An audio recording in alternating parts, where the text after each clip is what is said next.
তাব পাতলে এখন তাবরাব না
स्वागत आपका है पर कैसी कहती हूँ अलविदा दिल कैसे का अलविदा सूर्य है आप ज्ञान के होंगे आप ही शान है हमारे स्कूल के लिए कैसे कहते हम अलविदा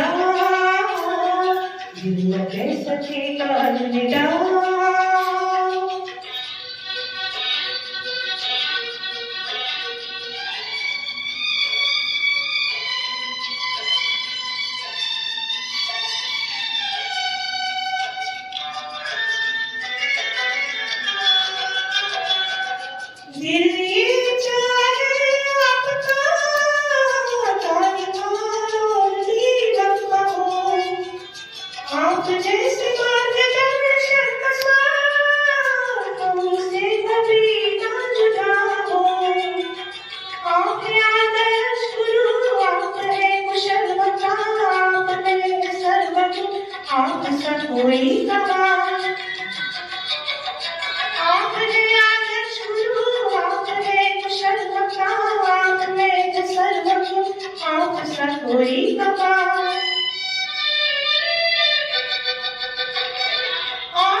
सूर्य है आप ज्ञान के होंगे आप ही शान है हमारे स्कूल के लिए कैसे कहते हो अलविदा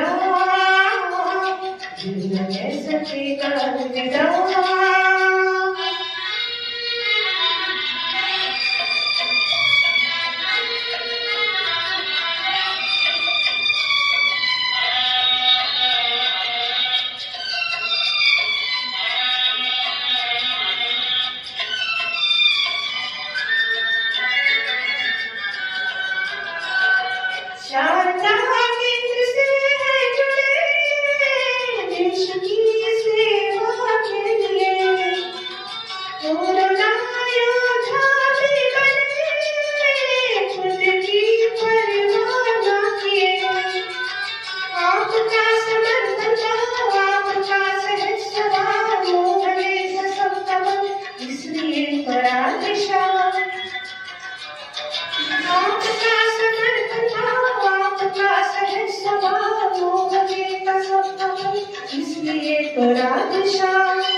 अलविदा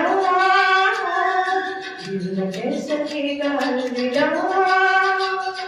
सूर्य है आप ज्ञान के होंगे आप ही शान है हमारे स्कूल के लिए कैसे कहते हो अलविदा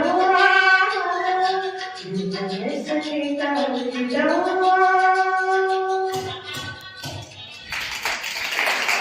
धन्यवाद।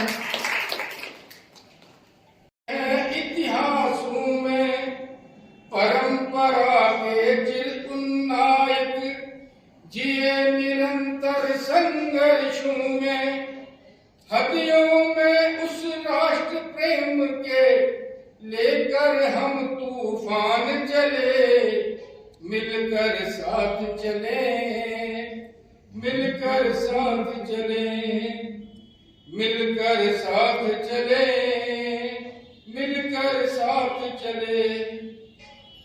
कलयुग में संगठित शक्ति ही जागृति का आधार बनेगी, एक सूत्र में पिरो सभी को, सबने सब साकार करोगी। संस्कृति के पावन मूल्यों की लेकर हम सौगात चले, मिलकर साथ चले, मिलकर साथ चले, मिलकर साथ चले, मिलकर साथ चले।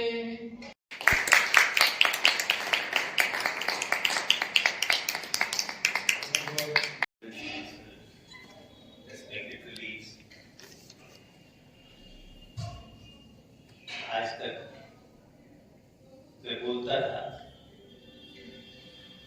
और जब तक कोई रिटायर होता तो लगभग मैं किसी भी विद्यालय में स्कूल में रहा तो मेरा यही काम था, दूसरों को आज के दिन संतावना देना।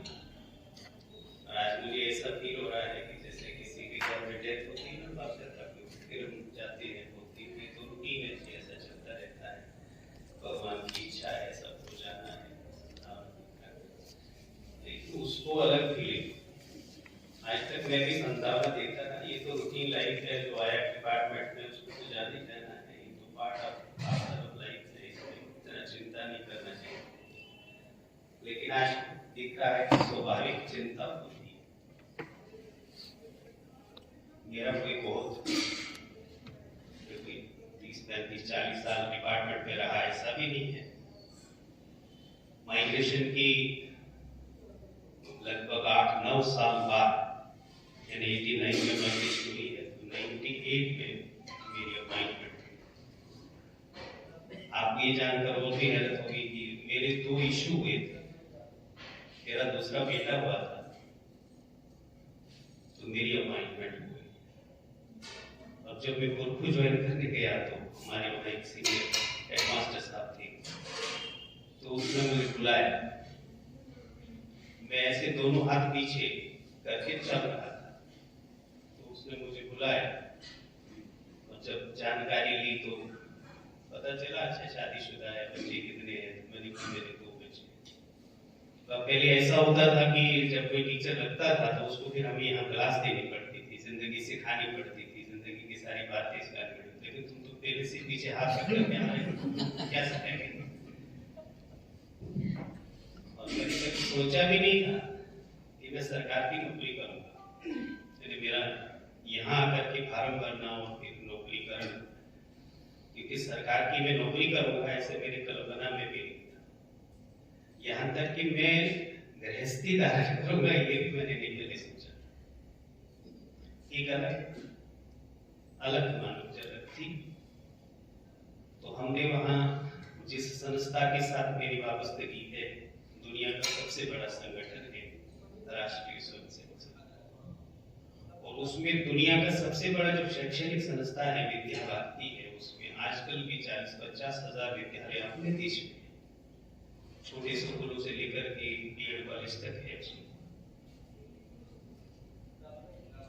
तभी निर्णय हुआ कि चलो हमें कश्मीर में भी ऐसे विद्यालय खोलने चाहिए। हमने 87-88 में 7 एक विद्यालय एक साथ खोल दिए अलग अलग जगह पर।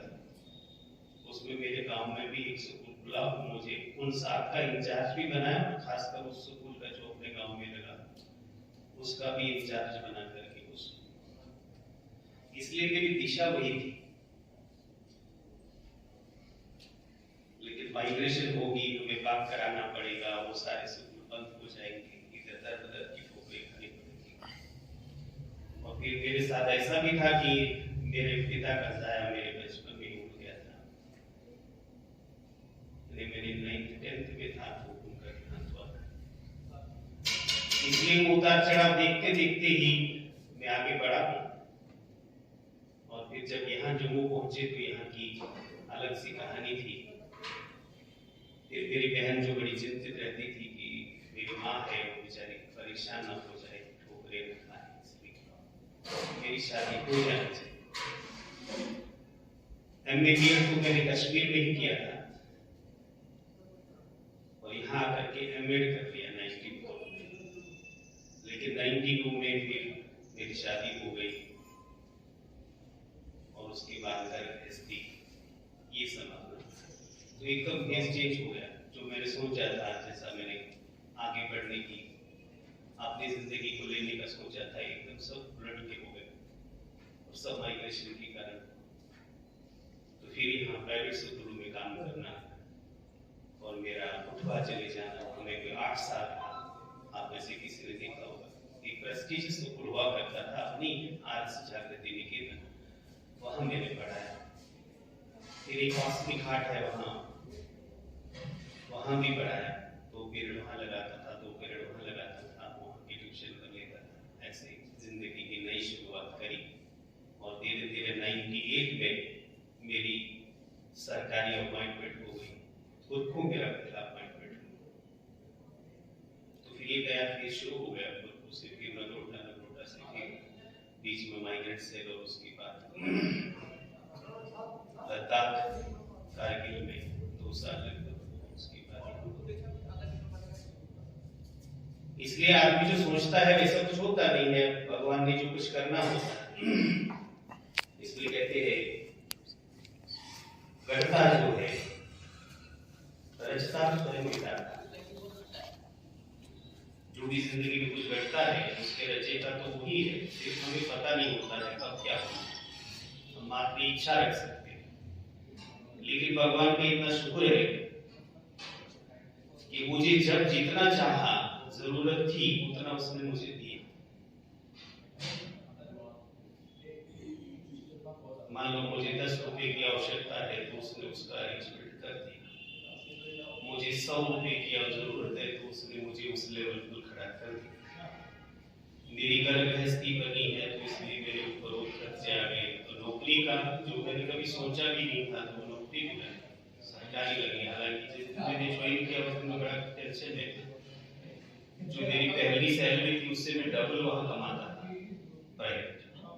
तो मैं करूं ना करूं इस अड़चन में पड़ गया। लेकिन यहाँ मेरे फादर इन लॉ थे, हेड मास्टर रिटायर थे। उन्होंने कहा कि आपको भी पता नहीं सरकार की नौकरी क्या है, प्राइवेट क्या क्या बात है। तो आपका फिलहाल नुकसान लगता है वो हम पूरा करेंगे, लेकिन आप वहां से बैकअप कर दिया। तो उनकी जिंदगी कारण सही थी, नहीं तो मैं वहां ही करने वाला था कि इससे दुगना मैं वहां कमाता हूँ, ट्यूशन इतनी करता हूँ, वहां जाकर मैं क्या करूंगा, मीडिया करूंगा, आना जाना होगा, मेरे लिए समस्या होगी। लेकिन बड़ों की जो समय पर एडवाइस होती है वो आज काम कर रही है। और आज कहते हैं ना, भगवान जो कुछ करता है ठीक के लिए करता है। इंसान को ही लगता है कि कुछ गड़बड़ हुआ, लेकिन धीरे धीरे जब मैं आज पिछले 2-4 दिनों से अपनी यात्रा को सुनता हूँ, देखता हूँ, उसको देखता रिवाइज करता हूँ, तो लगता है कि जब भी जो हुआ है तो भगवान ने ठीक ही किया है। कभी लगा कि गलत हुआ, लेकिन अंततः वो ठीक ही हुआ। और आज ये लास्ट वाला फंक्शन, और वो भी संजीवनी शाखा केंद्र में माता के श्री चरणों में और इतनी सहानुभूति जो आज का माहौल है, आप सबका प्यार, जिस इंसान के पास ऐसे भाई बहन हो, ऐसे सर हो, जिनका पिछले 2 साल से मुझे आशीर्वाद मिल रहा है। कोविड का काल था, वो भी रह गया है, वो भी आज की फंक्शन भी संभव हुई है। इसलिए कुल मिलाकर के मैं कहता हूँ, जब भी अपनी तरफ देखता हूँ तो भगवान ने मुझे कभी निराश नहीं। मैं जहां भी जिस विद्यालय में रहा, जो मेरे इमीडिएट पास थे, वहां जो भी प्रिंसिपल्स थे, मेरा किसी के साथ कभी कोई अनबन नहीं। मैं कल एक ग्रुप में रहा तो हम 2-4-5 प्रिंसिपल गुजरान आए थे। सिर्फ ये था कि जब मोजा साहब आ गए तो उन्होंने कुछ ज्यादा रेस्ट्रिक्शंस लाई। उन्होंने कहा जिसको जाना है माइग्रेंट से जा सकता है। मैं माइग्रेंट सेल से जब मेरा 2 साल के बाद निकला ऑर्डर, तो मुझे नगरोटा भेजा गया हमारे वहाँ कुलदीप जी थे। उसने मुझे एक दिन बुलाया, बोला आप माइग्रेंट सेल में भेज रहे हैं? सर मैं माइग्रेंट सेल इधर कैसे भेजा? फिर मैं वैसे ऑर्डर निकाला और ऐसे तुम वहाँ धक्का लेने जाते थे क्या? उस महीने जाता, हर महीने जाता था मैं। हाँ हर महीने जाता था। ये कि तेरी गलती थी इसलिए तेरा ऑर्डर माइग्रेंट सेल में हर महीने नहीं जाते धक्का लेने के लिए, कभी कभी जाना होता है। जब तू रोज हर महीने जाता था इसलिए उन्होंने तुझको यहाँ शिफ्ट कर दिया, तेरा माना नहीं है इसलिए। लेकिन वहाँ में रहा, वहाँ भी 2-4 कंसीडर उस दौरान बदले, 2-4 साल हुए। आखिर में मेरा एक अनिला जी थी, उनका मुझे बड़ा आशीर्वाद मिला, प्यार मिला, और उसके बाद मेरी ट्रांसफर चली गई। तो कुल मिलाकर के मैं जहाँ भी कारगिल से आया तो किसी ने कहा कि बोड़ी नहीं जाए, सब हाँ बोड़ी नहीं जाए, जहाँ भी मर्जी हो पोस्टिंग कराने पर बोड़ी नहीं जाए। क्यों? वहाँ हकीम साहब कारण नहीं बोले हकीम साहब। तो मैं भी गया वहाँ, उनको बोल के आया कि नहीं अच्छा आपको बोड़ी नहीं भेजेंगे, अगर आगे किसी कर देंगे। लेकिन जिस दिन मैं गया ऑर्डर लेने के लिए उन्होंने बोड़ी कर दिया, क्योंकि किसी ने माना नहीं बोड़ी जाना, तो फिर अल्टीमेटली उन्होंने मेरे ऑर्डर बोड़ी कर दिया। जब मैं बोला तो वो बोले नहीं आपके नजदीक है, वहाँ वो है, उनसे बात हो गई है। लेकिन मैं आया और मुझे कोई दिक्कत नहीं महसूस हो।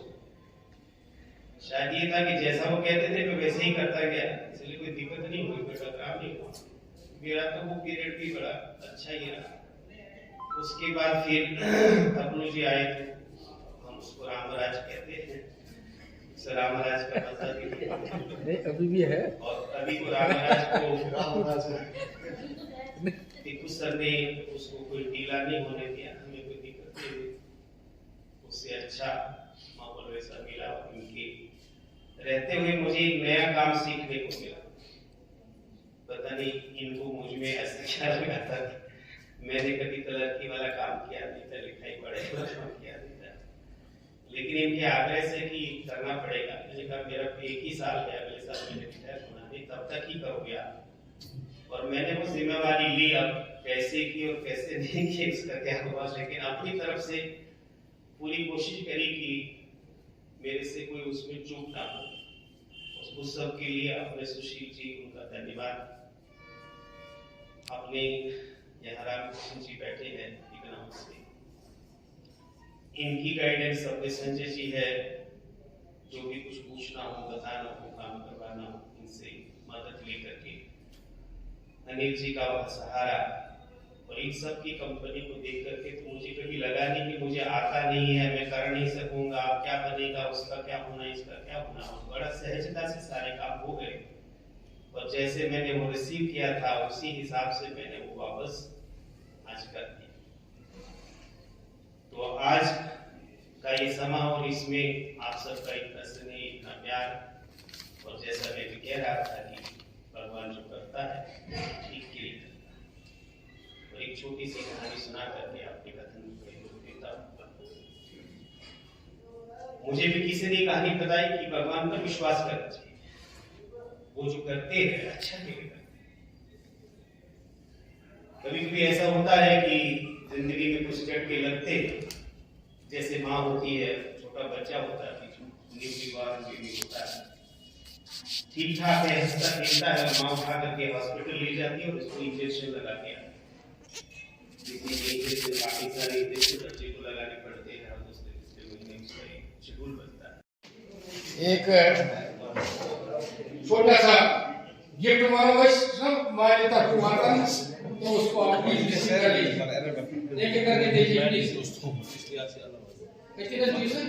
वही एक एक करके आएंगे, साथ दे देंगे। एक एक करके प्लीज, एक एक करके आइए।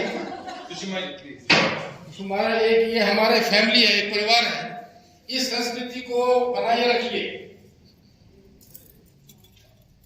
आइए बुजुर्ग, टोकन अक्षो एक मुंडफा बेशो अटो वहाँ प्रभु जी महाराज को दर्शन के रूप में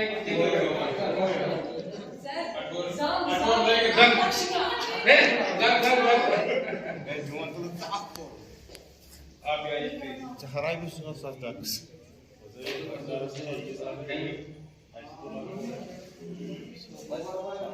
Bye bye.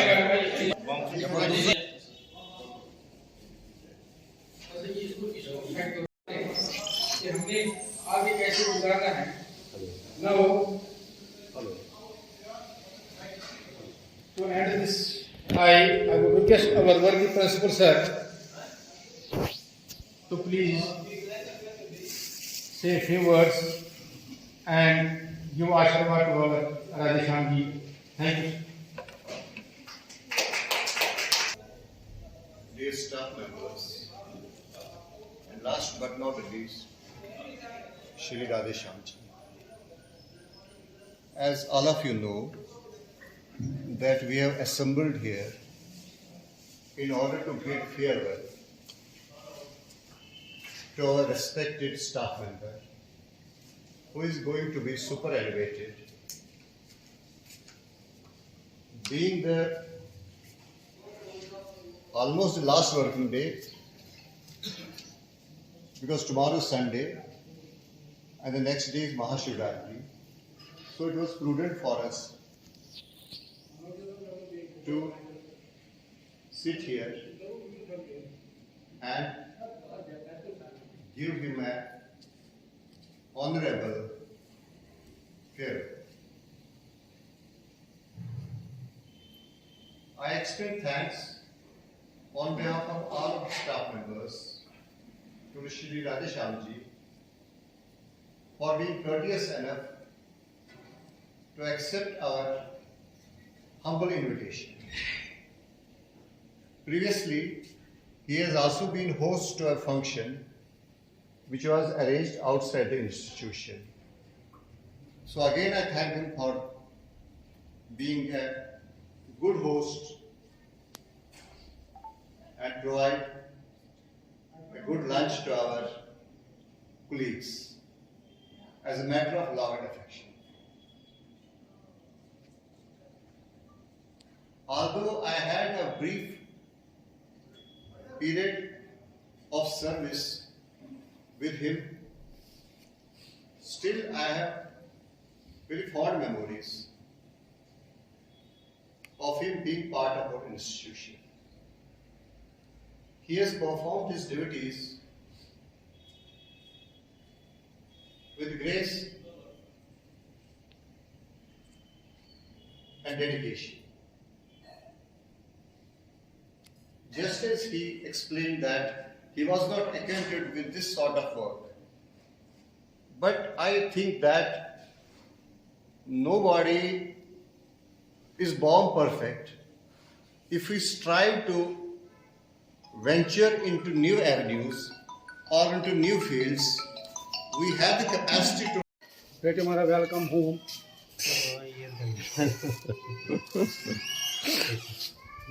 मुबारक छो पश्त शुमारा वारकार मुझे रोच आसी